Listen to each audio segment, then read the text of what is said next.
and this is the question that everybody has some trouble with. What kind of salary are you worth? And they may phrase it, of course, a different way. What would it take for you to join our organization, or how much money are you looking for, or whatever it might be. But when you're getting to the point where it's actually, where income is being discussed, it's kind of like a game. And I'm not a poker player or anything, but it's just like poker in that in poker you usually want the other person to show their cards first. And obviously, in this match of poker, I mean, you want to try to get them to tell you what it is that they're paying, as opposed to you telling them what you're looking for. So, when you're asked a question, what kind of salary are you looking for, or what would it take for you to join our firm, you first want to try to reflect it back to that person that you're interviewing with.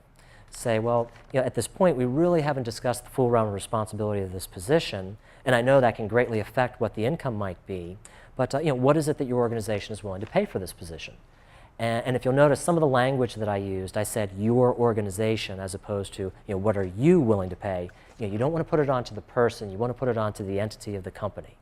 So hopefully they'll answer the question, but they may not. I mean, they may be poker players too, and they might say, nope, we want to know what you're looking for. Or they may say something like, well, we haven't really even just fully formulated what our budget is yet, but we just want to make sure we're in the same ballpark together.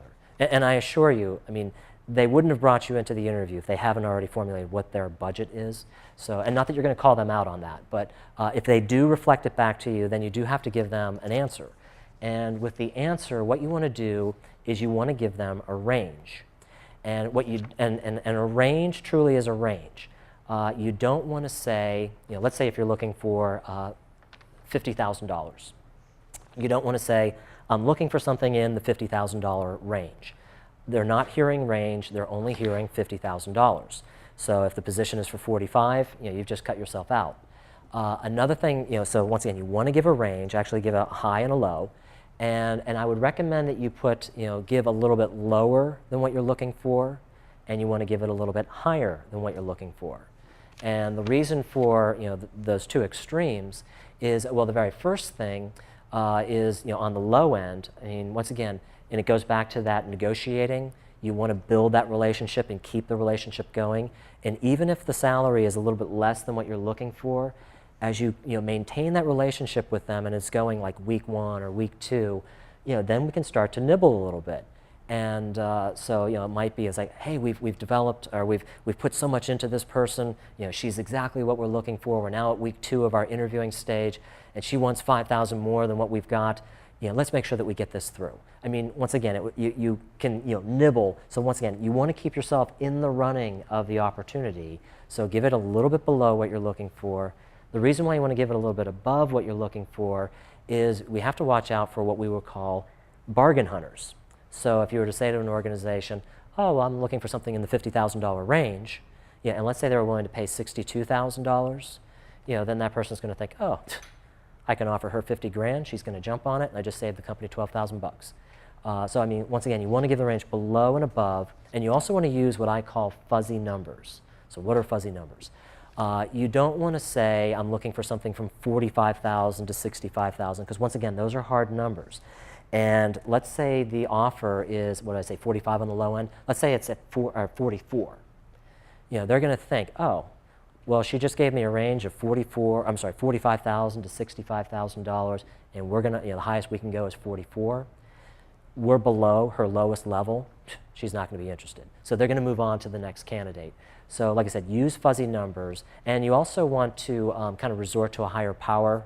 It's just phraseology I use, pardon me.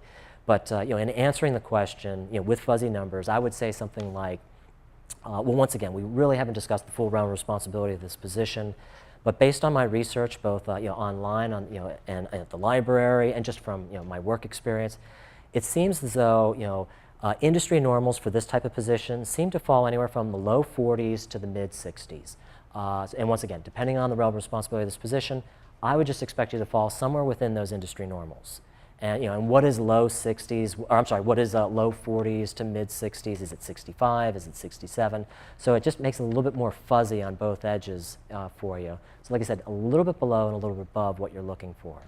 But another very, very important thing to remember, and this unfortunately occurs on both sides of the interviewing table, both from you, the applicant, and also from the interviewer side. But so many times people just focus on that salary number, and and salary is just one component of compensation. I mean, it could be, well, there's a salary of X, but maybe they have a very, very good benefit package, or maybe there's a performance bonus, or maybe it's a sales position and there's an opportunity for commissions or something of that nature.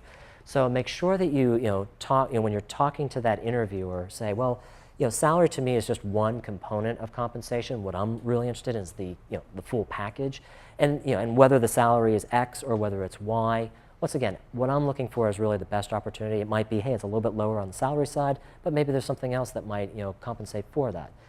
And if you're just focusing on one number, then you may come at an impasse. And once again, it may be a situation where the salary is a little bit less than what you're looking for, but the benefit package or the bonus program of the organization or whatever it might be may be more than the salary. I mean, it may really be that perfect opportunity for you. So that's really how you want to play that the salary game.